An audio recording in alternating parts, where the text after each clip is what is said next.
안녕하세요. 돈셰프의 최병문입니다. 지난 시간에는 종합부동산세의 계산 방법에 대해서 좀 자세하게 이제 알아봤습니다. 이번 시간에는 지난번 시간에 이어서 종합부동산세 사례를 통해서 좀 더 자세하게 이해하는 시간을 갖도록 하겠습니다. 오늘 수고해 주실 분은 또 역시 WM센터의 김종현 센터장님. 안녕하세요. 안녕하세요. 반갑습니다. 네, 반갑습니다. 자, 지난 시간에는 이제 종합부동산세 이제 계산 방법에 대해서 좀 알아봤잖아요. 네네. 그래서 각종 이제 공제도 있고, 뭐 고령자 공제, 뭐 이렇게 있었는데, 이번 시간에는, 실제로 이제 부동산세, 뭐 청구를 받았던 그런 사례들, 네. 또 계산 실제로 해보면서 어떻게 이제, 좀 우리 시청자들을 좀 쉽게 이해시켜 드릴 수 있을지, 그렇게 한번 시간을 갖도록 하겠습니다. 자, 근데 이제 먼저 이 재밌는 기사를 있는데, 이게 재미라고 해야 되나요? 참 슬픈 기사이기도 한데, 7천만 원 종부세, 갈랐으면 500만 원. 그래서 이 기사에 보면 이제, 이혼하면 종부세 부담이 13분의 1로 줄어든다. 이런 참 기사입니다. 참 이게, 안타까운 어떻게 보면 기사인데, 자, 여기에 대해서 정말로 이제 이게 맞는 얘기인지, 우리 또 센터장님 통해서 자세하게 좀 알아보도록 하겠습니다. 먼저 이제 알아보기 전에 지난번 시간 이후에 이제 좀 질문이 들어온 게 있어서 부동산 관련 세금에 대해서 먼저 좀 전체적으로 한번 언급을 해주셨으면 좋겠다 이런 요청이 있어가지고요. 부동산 관련 세금을 먼저 한번 전체적으로 한번 리뷰한 다음에 이 기사의 사례처럼 한번 사례를 가지고 한번 설명을 드리도록 하겠습니다. 먼저 부동산 관련 세금을 좀 얘기해 주시죠. 네. 일단 지금 종부세가 좀 화두가 되다 보니까 종부세를 특집으로 하고 있는데, 지난 편에도 말씀드렸지만 종부세는 국세 그냥 한 가지 세금인 거고요. 전체적으로 보면 부동산 관련된 세금은, 취득 시, 보유 시, 처분 시, 이 세 가지 단계에서 이제 세금이 과세가 되고 있다라고 보시면 되겠습니다. 그래서, 취득 시는 당연히 취득세, 그다음에 농어촌 특별세, 지방교육세 여기 이제 부과가 되고, 이거 당연히 지방세입니다. 그리고 상속세, 증여세, 인지세, 국세의 일환으로서 또 이런 세금이 또 부과되고 있고요. 그다음에 보유시, 보유시가 지금 고객님께서 가장 관심 있고 문의가 제일 많은 부분, 이게 바로 이 보유시인데, 지방세 일환인 재산세, 그리고 지방교육세, 지역자원, 시설세가 이제 부과가 되고 있습니다. 그리고 지금 우리가 얘기하고 있는 종합부동산세는 국세로서 종합부동산세, 농어촌 특별세 이렇게 부과가 되고 있고요. 그리고 처분 시에는 당연히 지방소득세가 부과가 되고, 그다음에 부동산 처분에 따른 양도소득세, 이건 국세입니다. 이렇게 부과가 되고 있습니다. 그래서 다시 한번 정리드리자면 부동산 관련된 세금은 취득 시, 보유 시, 처분 시 이 세 가지 단계에서 세금이 계속 부과되고 있다라고 보시면 되겠습니다. 네. 모든 단계에서 세금이 어마어마하게 계속 나오고 있습니다. 네. 네. 좀 대비를 잘 해야 될 것 같습니다. 네네. 자, 그러면 이제 사례로 들어가서 이 기사 보고 한번 분석을 해 주십시오. 진짜 맞는 얘기인지, 국가가 이혼까지 강요한다, 심지어 네. 한번 설명해 주시죠. 사실 이 기사가 좀 약간 이런 말 해도 될지 모르겠지만 약간 자극적인 내용의 이 타이틀 기사여가지고 관심을 좀 끌더라고요. 그래가지고 기사 내용을 좀 보다 보니까 진짜 이게 지적 호기심에 의해서 한번 진짜 분석을 한번 실제로 해보게 됐습니다. 네. 그래서 기사상으로는 좀 자세한 정보가 없다 보니까 네. 제가 대충 이럴 것이다라고 하는 그런 가상의 가상이라고는 하지만 실제 현재 서울의 아파트의 내용을 시세라든가 이런 것들을 정확하게 좀 기사 내용하고 반영을 해서 발췌를 해봤고요. 그래서 기사상으로는 서울 시내에 시가 20억 원 안팎의 아파트 두 채를 보유하고 있다라는 기사가 있어서 그러면 시세가 시가 20억 원 정도 되는 아파트를 제가 한번 조사를 해가지고 한번 봤습니다.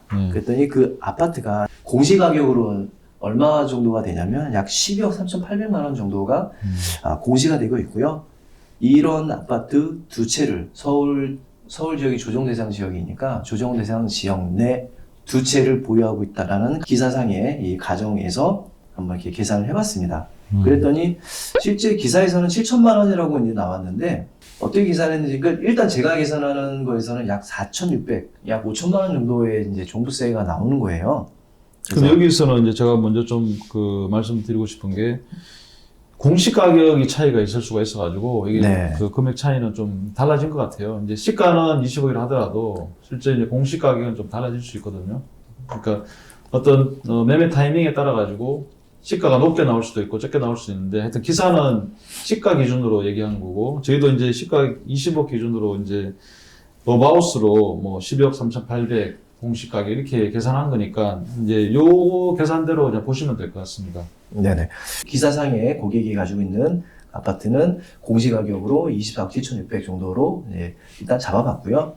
그리고 1세대 2주택 보유자이기 때문에 공제가격 6억 원. 그렇게 하고 공정시장가액 비율 95%를 적용하니까 17억 8,220만 원이 나오게 됩니다. 거기에 종합부동산세 세율을 곱해주고 그다음에 재산세 중복분을 차감해주고 나니까 3,878만 원 정도가 이제 나오게 되고요. 여기에 농어촌 특별세, 종합부동산세 20%가 더 추가적으로 부과가 됩니다. 그래서 최종 종부세 합산 납부할 금액이 약 4,600만 원, 약 5천만 원 정도가 이제 나오게 되는 것을 계산해 볼 수가 이제 있는 것이죠. 그런데 실제 기사상으로 갈라서면 500만 원이라고 해서 종부세가 확 떨어지는 거예요. 그러다 보니까 저도 그러면 이제 이혼했다는 가정하에서 한번 계산을 해봤습니다. 그랬더니 20억 원 아파트 두 채다 보니까 그럼 20억 원 아파트를 각각 한 채씩 부부가 가지면서 이제 이혼을 하는 그런 사례로 계산을 해보게 되니까 이제 1세대 1주택이 이제 되는 거죠. 그래서 공시가격 12억 3,800만 원에서 1세대 1주택자가 공제를 받는 게 11억 원이기 때문에 11억 공제를 하고 공정시장가액 비율을 95%를 적용했더니 1억 3,100만 원 정도가 나오게 됩니다. 그렇게 해서 3억 원 이하의 세율을 곱해주고 재산세 중복분을 차감해 주니까 47만 원 정도가 나오게 되고요. 여기에 아까 종합부동산세의 20%인 농어촌 특별세를 감안해서 계산해 보니 인당 56만 원 정도가 나오는 것을 실제로 계산을 할 수가 이제 있었던 거죠. 그래서 기사가 좀 이렇게 국가가 이혼을 강요하나라는 그런 뭐 말로 이렇게 그 기사를 냈는데 실제로 종부세가 확 떨어지는 것을 숫자상으로도 이제 알 수가 있었던 그런 기사였었습니다. 자, 여기서 이제 아까 그 세율 부분 네. 한번 먼저 지난 시간에 물론 말씀드렸지만 종합부동산 세율을 한 번 더 먼저 이제 보면 위에 이제 단독 명의일 때는 12억에서 50억 구간이라 가지고 세율이 3.6%였고요. 그다음에 아랫부분 이제 각각 이제 부부가 이혼을 해서 각각 이제 재산으로 했을 때는 3억 원 이하 세율에 들어가서 이제 0.6% 세율을 적용받은 겁니다. 이게 그러니까 이 세율도 사실은 굉장히 큰 차이가 있는 거죠. 네, 맞습니다. 그러면 이 기사가 비슷하게 맞는 얘기네요? 네. 전혀 뭐 얼토당토하는 그런 얘기는 아니고요. 다만 이제 어떻게 계산하는지에 대한 디테일한 내용은 좀 없다 보니까 제가 이제 임의로 좀 만들어서 뭐 계산을 해봤더니 좀 비슷하게는 나왔습니다. 그래, 그러면 참 이게 각각 어쨌든 보유를 했을 때 이렇게 현격하게 진짜 뭐 한 10분의 1 가까이 이렇게 줄어드는 그런 이제 효과가 있는 셈이 되는 게 맞네요. 네, 맞습니다. 그래서 기사상에서 이제 기자도 뭐 적어놓긴 했지만 세금 폭탄 피하려면 이혼이 사실상 유일한 방법이라는 이제 내용이 있는데 뭐 세금적으로 봤을 때는 뭐 그런 것도 한 방법이라고는 이제 얘기를 하고 있습니다. 참 여러 가지 안타까운 케이스도 많을 거예요. 예를 들어 이제 한 채는 살고 계시고 한 채는 이제 오랫동안 보유해온 지금은 전세를 준 재건축 대상 아파트인데 그게 안 팔려가지고 뭐 이렇게 기사도 이제 그런 얘기가 나오는데 그런 사례라든지 뭐 상속을 받았는데 저기 이제 오래된 정말 가치는 좀 작지만 그렇게 해서 다주택자가 돼가지고 부부가 이런 상황에 빠진 분도 많고 참 이렇게 여러 사례가 이제 안타까운 사례들도 많이 나오는 것 같습니다. 지금까지 종합부동산 이제 세 실제 계산된 사례, 그리고 아까 뭐 기사에서 시작됐는데 분석을 해봤고요. 김종혜 센터장님, 네. 또 좋은 내용으로 또 준비해 주셔서 감사합니다. 네. 다음 시간에 또 더 유익한 내용으로 찾아뵙겠습니다. 감사합니다. 고맙습니다. 네.